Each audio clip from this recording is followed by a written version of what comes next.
कक्षा 10 का एनसीईआरटी की बुक का पाठ संख्या 2 देखते हैं, अम्ल क्षार व लवण। अम्लों का हम जो गुण देखते हैं कि अम्ल की परिभाषा को कैसे लिख सकते हैं कि पहला है कि जो अम्ल होते हैं, अम्ल स्वाद में खट्टे होते हैं। अम्ल का जो स्वाद होता है वो खट्टा होता है। अम्ल नीले लिटमस पत्र को लाल कर देते हैं। जो लिटमस पत्र नीला होता है उसको अम्ल किस रंग में बदल देते हैं?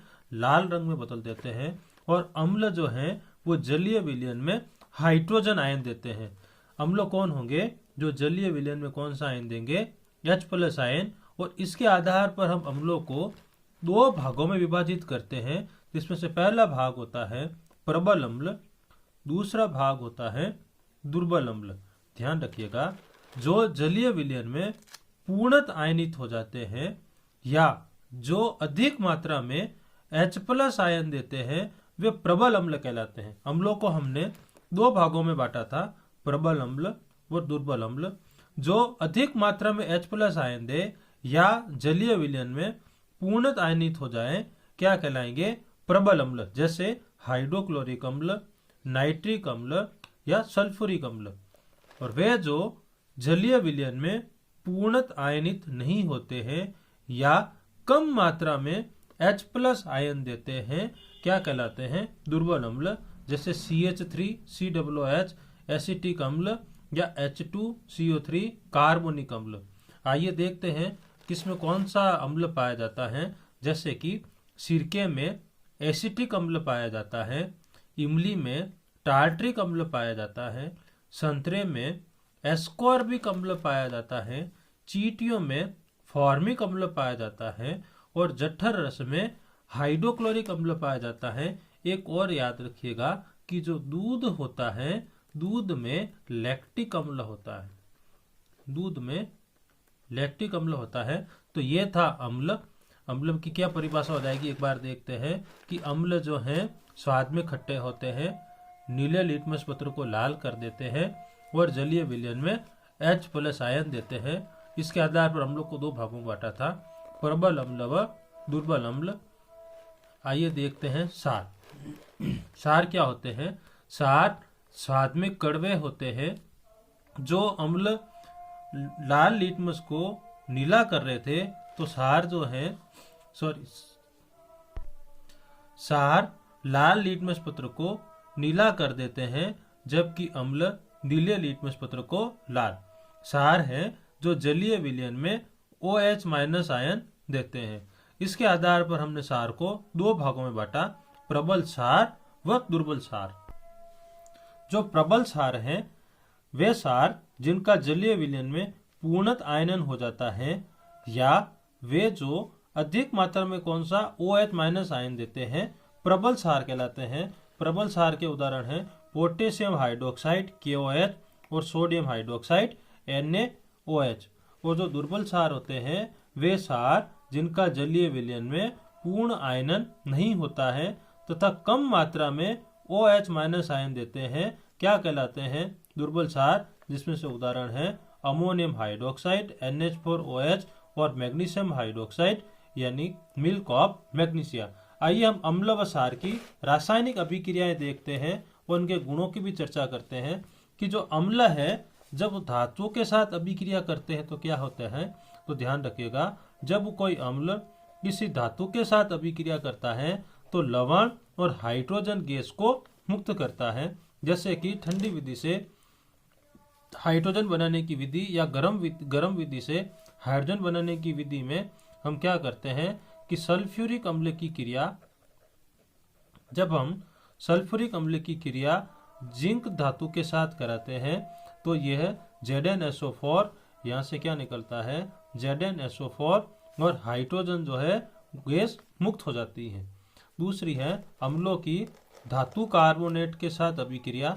तो ध्यान रखिएगा कि जब अम्ल धातु कार्बोनेट के साथ अभिक्रिया करते हैं तो लवण CO2 व H2O का निर्माण करते हैं। जैसे सोडियम कार्बोनेट, इसने हाइड्रोक्लोरिक अम्ल के साथ अभिक्रिया की और क्या बनाया? लवण NaCl, CO2 और H2O। अब बात करते हैं अम्लों की बाइकार्बोनेट के साथ अभिक्रिया को। जो अम्ल है वो धातु बाइकार्बोनेट के साथ अभिक्रिया करते हैं तो ये बनाते हैं लवण CO2 और H2O। जैसे NaHCO3, इसकी अभिक्रिया जब हमने HCl के साथ कराई तो ध्यान रखिएगा N के ऊपर चार्ज कैसा होता है प्लस, HCO3 के ऊपर चार्ज कैसा होता है माइनस, हाइड्रोजन के ऊपर चार्ज कैसा होता है प्लस, Cl के ऊपर चार्ज कैसा है माइनस।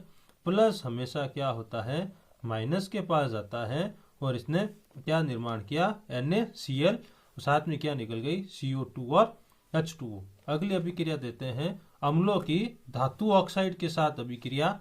अम्ल धातु ऑक्साइड के साथ अभिक्रिया करके भी क्या बनाते हैं लवण तथा जल। जैसे CuO की अभिक्रिया कॉपर ऑक्साइड की अभिक्रिया हाइड्रोक्लोरिक अम्ल के साथ कराने पर CuCl2 और H2O बनता है। और धातु ऑक्साइड का अम्लों के साथ अभिक्रिया करके लवण तथा जल बनाने के कारण जो धातुओं के ऑक्साइड होते हैं, याद रखिएगा कि जो धातुओं के ऑक्साइड होते हैं वो क्षारीय प्रकृति के होते हैं।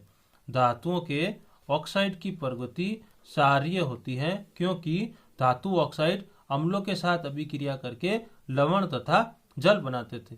तो यह है अम्लों की अभिक्रिया। देखते हैं क्षार की अभिक्रिया। सामान्यतः क्षार जो है वो धातुओं के साथ अभिक्रिया नहीं करती है, लेकिन एकमात्र जिंक के साथ सोडियम हाइड्रोक्साइड अभिक्रिया करती है। सभी धातुएं क्षार के साथ अभिक्रिया नहीं करती है और ये सोडियम जिंकेट का निर्माण करती है। किसका निर्माण करती है? सोडियम जिंकेट, और साथ में हाइड्रोजन गैस को मुक्त होती है। ध्यान रखिएगा कि सभी धातुएं क्षार के साथ अभिक्रिया नहीं करती है। जिंक धातु सोडियम हाइड्रोक्साइड के साथ अभिक्रिया करके सोडियम जिंकेट का निर्माण करती है। बात करते हैं क्षार की अधातु ऑक्साइड के साथ अभिक्रिया। इसमें क्या होता है कि जब कैल्शियम हाइड्रोक्साइड की क्रिया कार्बन डाइऑक्साइड के साथ कराते हैं, ध्यान रखिएगा जो कार्बन डाइऑक्साइड है वह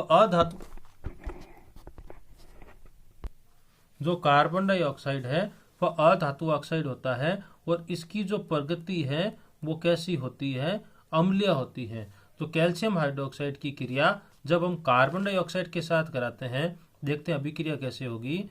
ये कैल्शियम हाइड्रोक्साइड है, इसकी अभिक्रिया हम जब CO2 के साथ कराते हैं तो यहाँ से जल का अणु निकल जाता है और हमारे पास CaCO3 प्राप्त होता है और जल बाहर निकलता है। और यह होती है कि जब क्षार की क्रिया अधातु ऑक्साइड के साथ कराते हैं तो लवण तथा जल का निर्माण होता है। इस कारण अधातुओं के ऑक्साइड जो हैं वो अम्लीय प्रकृति के होते हैं। तो अधातुओं के ऑक्साइड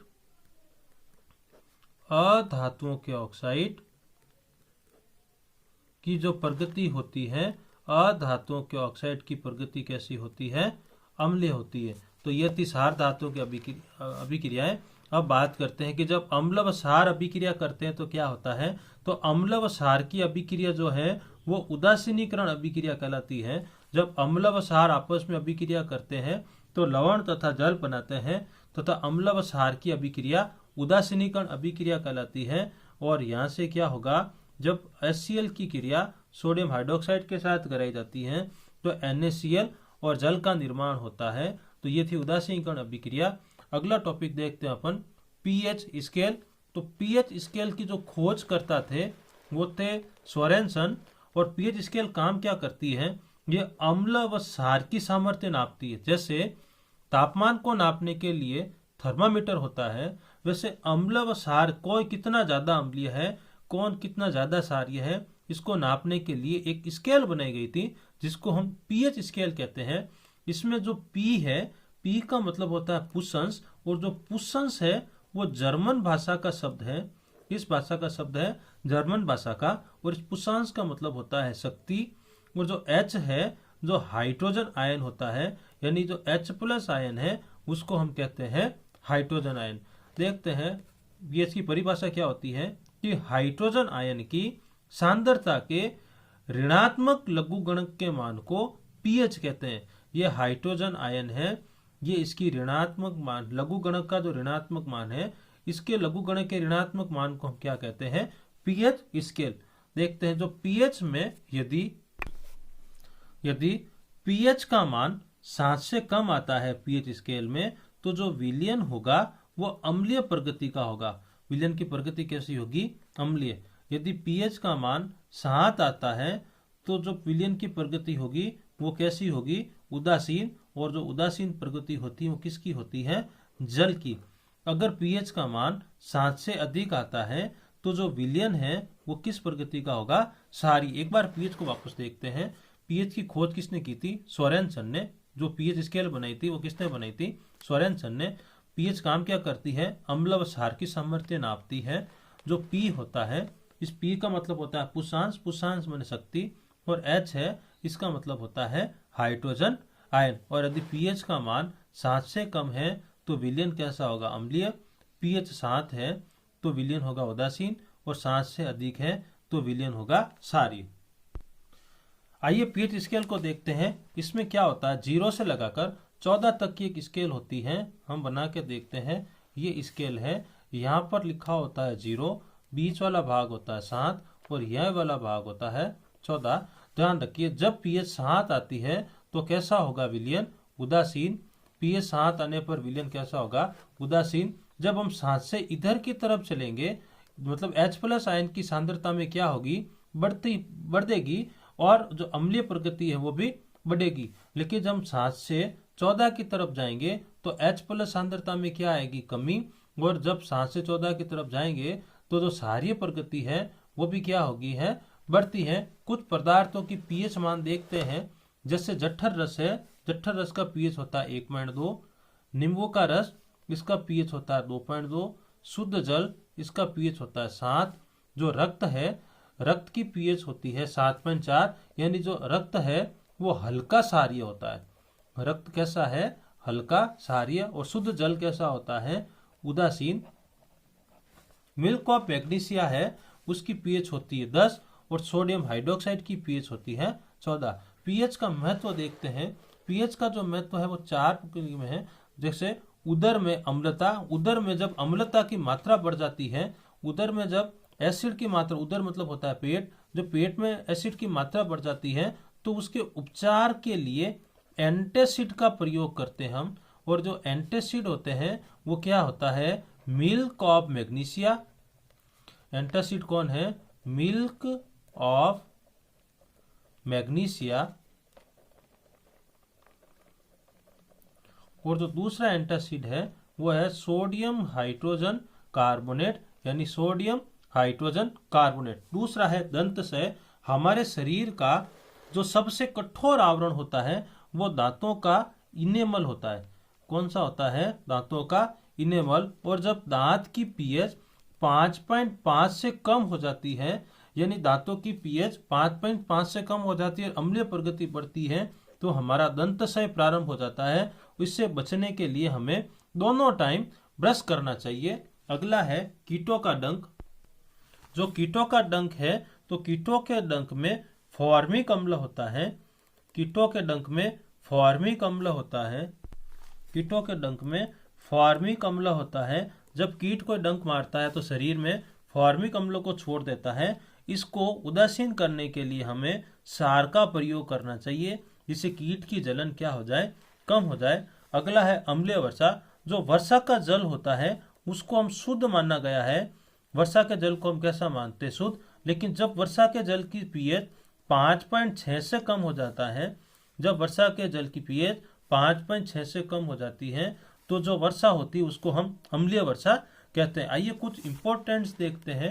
ध्यान रखिएगा, हमने अम्लों को 2 भागों में बांटा था। एक था प्रबल अम्ल, अम्ल 2 भागों में बटे थे, प्रबल अम्ल, और जो दूसरा था वो था दुर्बल अम्ल।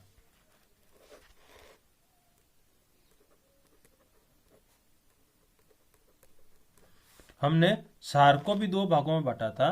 एक था प्रबल क्षार और दूसरा था दुर्बल क्षार। ध्यान रखिएगा दोस्तों, जब हम प्रबल अम्ल प्लस प्रबल क्षार को मिक्स करते हैं, प्रबल अम्ल में प्रबल क्षार को मिक्स किया जाता है, तो जो विलयन बनता है उसकी प्रकृति उदासीन होती है। जो लवण बनेगा उसकी प्रकृति कैसी होगी? उदासीन। आगे ध्यान रखिएगा, जब हम प्रबल अम्ल में दुर्बल क्षार मिलाते हैं, प्रबल अम्ल में दुर्बल क्षार मिलाते हैं, तो जो विलयन बनता है वो अम्लीय प्रकृति का बनता है, यानी उसकी पीएच 7 से कम होगी। जब हम प्रबल क्षार में दुर्बल अम्ल मिलाते हैं तो जो प्रगति होती है लवण की वो कैसी होगी, क्षारीय होगी। और जब हम दुर्बल अम्ल प्लस दुर्बल क्षार को मिलाते हैं तो जो लवण की प्रगति होगी वो मात्रा पर निर्भर करती है। तो यह था हमारा अम्लस और क्षार। लवण के लिए मैंने अलग से वीडियो बनाया था जिसका लिंक मैं डिस्क्रिप्शन में दे दूंगा। तो ये हमारा पाठ संख्या 2 पूरा होता है। आपको वीडियो कैसा लगा, इसको लाइक करें, शेयर करें।